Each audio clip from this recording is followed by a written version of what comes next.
Bharatiya Janata party 11 ఏళ్ళ మోడీ గారు ప్రధానమంత్రి దేశంలో మతం పిచ్చి లేపుడు తప్ప, మతం పేరు మీద ఇచ్చగొట్టుడు తప్ప, మతం పేరు మీద హిందూ ముస్లిం అని చెప్పి ఆగం చేసుడు తప్ప చేసిందైతే ఏమీ లేదు. నిన్న మొన్న మీరు చూసింటారు, మొత్తం ప్రపంచ ర్యాంకులలో ఎన్నో వివిధ రకాల రంగాల్లో వెనుకకు పోతా ఉన్నాం. రేవంత్ రెడ్డి గారి నాయకత్వంలో తెలంగాణ ఎట్లా వెనుకపోతుందో బడేబాయ్ మోడీ నాయకత్వంలో కూడా వెనుకకు పోతూనే ఉన్నది తప్ప ముంగట పడ్డదైతే కొత్తగా ఏం లేదు.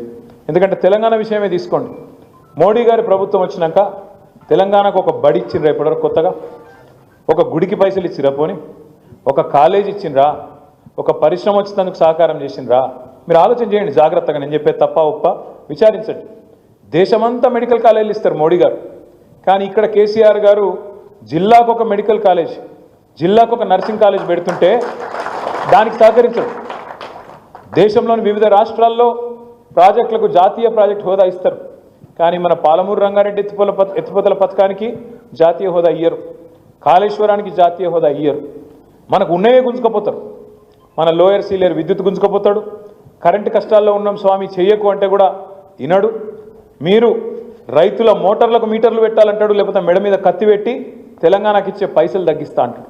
నెగిటివ్ పాలిటిక్స్ తప్ప పాజిటివ్గా ఒక్క పని కూడా ఈ 11 ఏళ్లలో భారతీయ జనతా పార్టీ మనకు చేసిందేం లేదు. ఇంకా ఆ మాటకు వస్తే గట్టిగా మాట్లాడాల్సి వస్తే మనం వాళ్ళకి ఇచ్చేది ఎక్కువ, భారత ప్రభుత్వానికి మనకు వచ్చేది తక్కువ.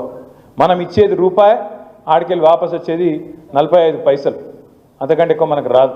మనం ఈ దేశాన్ని సాదుతున్న రాష్ట్రాల్లో ఒకటి. ఈ దేశానికి పైసలు ఇచ్చి పోషించి వెనుకబడ్డ ప్రాంతాలకు ఇవాళ దేశాభివృద్ధిలో నిజంగా జాతి నిర్మాణంలో పాలు పంచుకుంటున్నది తెలంగాణ బిడ్డల చెమట రక్తం అనే మాట నేను గుర్తు చేస్తూ మీ అందరినీ ప్రార్థిస్తా ఉన్నాను. ఈ మత పిచ్చి అనేది సాటి సోదరుని సోదరుడుగా చూడకుండా, సాటి మనిషిని మనిషిగా చూడకుండా ఆయన హిందూ, ఈయన ముస్లిం, ఈయన క్రిస్టియన్ అని చెప్పి ఎంతసేపు ఆ ముద్రలేసి సమాజాన్ని విచ్ఛిన్నం చేయాలన్న ఆలోచన తప్ప లేకపోతే ఏం కథలు ఇవన్నీ. ఒక ఆయన మాట్లాడతాడు బీజేపీ ఆయన, హిందూ ఖత్రేమే అంటాడు. ఏది హిందువులట ప్రమాదంలో ఉన్నారట, హిందూ ఖత్రేమే హే అంటే నాకు ఒకటి అర్థం కాలేదు. 2014 దాకా హిందూ ఖత్రేమే నయ్యే, 2014 తర్వాత హిందూ ఖత్రేమే హే అంటే అదేం లెక్క?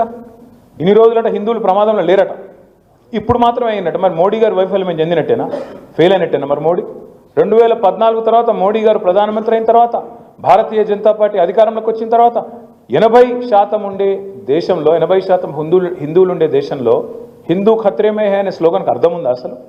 స్వాతంత్రం వచ్చినప్పటి నాటి నుంచి లేని పంచాయతీ ఇప్పుడు ఎందుకు పెడుతున్నారు కొత్తగా? ఎందుకంటే వాళ్ళ సలిమంటల్లో వాళ్ళు సలిగాచుకునేందుకు దేశాన్ని విడగొట్టి ఇచ్చగొట్టి ఖచ్చితంగా వాళ్ళ రాజకీయం కోసం తప్ప చేసిన ఒక్క మంచి పని మీద ఓటు అడగండి భారతీయ జనతా పార్టీ నాయకుని. ఏ ఒక్క భారతీయ జనతా పార్టీ నాయకుడైనా ఓట్లు అడిగేటప్పుడు నేను ఒక 5 పదాలు చెప్తా: హిందూ, ముస్లిం, పాకిస్తాన్, జై శ్రీరామ్, మోడీ. ఈ 5 పదాలు చెప్పకుండా ఓటు అడిగేటోడు ఎవడన్నా ఉన్నాడా? నేను ఈ పని చేసిన కాబట్టి నాకు ఓటేయండి అని చెప్పే పరిస్థితి ఉందా? హిందూ అనాలి, ముస్లిం అనాలి, పాకిస్తాన్ అనాలి, జై శ్రీరామ్ అనాలి, ఓట్లు వేసుకోవాలి, అవతల పడాలి, మళ్ళా కనబడద్దు. ఇది తప్ప 11 ఏళ్లలో భారతీయ జనతా పార్టీ మనకు చేసింది ఏంది ఆలోచించండి. ఇంకొక మాట కూడా నేను అడుగుతా ఉన్నా, మీరు జాగ్రత్తగా ఆలోచించండి. ఇలా తెలంగాణకు సంబంధించినంత వరకు ఇద్దరు కూడా శత్రువులే, 2 జాతీయ పార్టీలు, 2 ఢిల్లీ పార్టీలు శత్రువులే, అటు బీజేపీ ఇటు కాంగ్రెస్. ఎందుకంటారా? మీరు ఆలోచించండి, జాగ్రత్తగా ఆలోచించండి. రేవంత్ రెడ్డి గారు ముఖ్యమంత్రి అయిన తర్వాత ఏప్రిల్ 2024లో మోడీ గారు పార్లమెంట్ ఎన్నికల్లో ప్రచారానికి వచ్చి ఏం చెప్పిండు? తెలంగాణలో ప్రచారం చేసేటప్పుడు తెలంగాణ మీద బడా లూట్ హో రహా హై, ఇక్కడ పెద్ద లూటీ జరుగుతున్నది, ఇక్కడ ఆర్ఆర్ ట్యాక్స్ అని వసూలు చేస్తున్నారు. ఆర్ఆర్ అంటే రాహుల్ రేవంత్, ట్యాక్స్ వసూలు చేస్తున్నారు బిల్డర్ల కాడ, బిల్డింగ్లు కట్టుకునేటోళ్ళ కాడ, స్క్వేర్ ఫీట్కి ఇన్ని పైసలు అని చెప్పి లెక్కబెట్టి తీసుకుంటున్నారు అని చెప్పి ఏప్రిల్ 2024లో మాట్లాడి. మరి ఇప్పుడు వార్షికోత్సవం కూడా అయిపోయింది, యానివర్సరీ కూడా అయిపోయింది. ఏది ఇప్పుడు సంవత్సరమా మాట్లాడి ఏమన్నా చేసిండా? మరి దాని మీద దొంగతనం జరుగుతుందని ప్రధానమంత్రి చెప్తాడు, కానీ దొంగను పట్టుకుంటాను మాత్రం ముందుకు రాడు, ఏం చేయడు. సంవత్సరం అయిపోయాయి. రేవంత్ రెడ్డి గారు ఆయన బామ్మర్దికి కేంద్ర ప్రభుత్వ పథకం ఒకటి ఉంటుంది, అమృత్ అని. ఆ అమృత్ అనే పథకంలో బామ్మర్ది కంపెనీకు అర్హత లేకపోయినా, క్వాలిఫికేషన్ లేకపోయినా 1137 కోట్ల కాంట్రాక్ట్ ఇచ్చిండు. ఆయన బావమరిది సుజన్ రెడ్డి అని ఇస్తే నేను ఢిల్లీ దాకా పోయి షికాయత్ చేసిన, ఇది ఇంత అరాచకం చేస్తున్నాడు రేవంత్ రెడ్డి, బావమరిది కంపెనీ కాబట్టి ఆయన అప్పనంగా అత్తసొమ్మ అల్లుడు దానం చేసినట్టు ఆయన ఇచ్చేసిండు, ఇంత అన్యాయం చేస్తాడు, దీని మీద యాక్షన్ తీసుకోండి అని చెప్పి కేంద్ర మంత్రి ఖట్టర్ గారికి చెప్పొచ్చిన. చెప్పి కూడా 6 నెలలే, ఏమైనా యాక్షన్ ఉందా? ఉండదు. అట్లాగే తెలంగాణ రెవెన్యూ మంత్రి శ్రీనివాస్ రెడ్డి, ఆయన ఇంటి మీద ఈడీ దాడి అవుతుంది, ఈడీ దాడి అవుతుంది, దాడి అయ్యి కూడా ఇప్పుడు దగ్గర 6 నెలలే. అటు ఈడీ ఓడు నోరు తెరుస్తలేడు, ఇటు ఈయన నోరు తెరుస్తలేడు. ఏమైంది రాబాయ్, ఏమైనా దొరికిందా అంటే ఆయన చెప్పాడు, ఈయన చెప్పాడు, ఇద్దరు చెప్పారు. అంటే ఎంత దగ్గర సంబంధం చూడండి. ఆఖరికి నిన్నగాక మొన్న సోనియా గాంధీ గారి మీద రాహుల్ గాంధీ గారి మీద ఈడీ వాళ్ళు ఛార్జ్ షీట్ వేసారు. నేషనల్ హెరాల్డ్ అని ఏదో స్కామ్ అయింది 2000 కోట్లు అని చెప్పి 2-3 రోజుల కిందట ఛార్జ్ షీట్ వేసారు. దేశంలో ఉన్న కాంగ్రెస్ వాళ్ళందరూ పెట్టారు. పాప మా మహేష్ గౌడ్, అంజన్ యాదవ్, విఎన్ మంత్రావు సాబ్ వీళ్ళందరూ పోయి ఈడీ ఆఫీస్ ముంగట పడ్డారు, ధర్నా చేసారు, లొల్లి పెట్టారు, తిట్టిరు.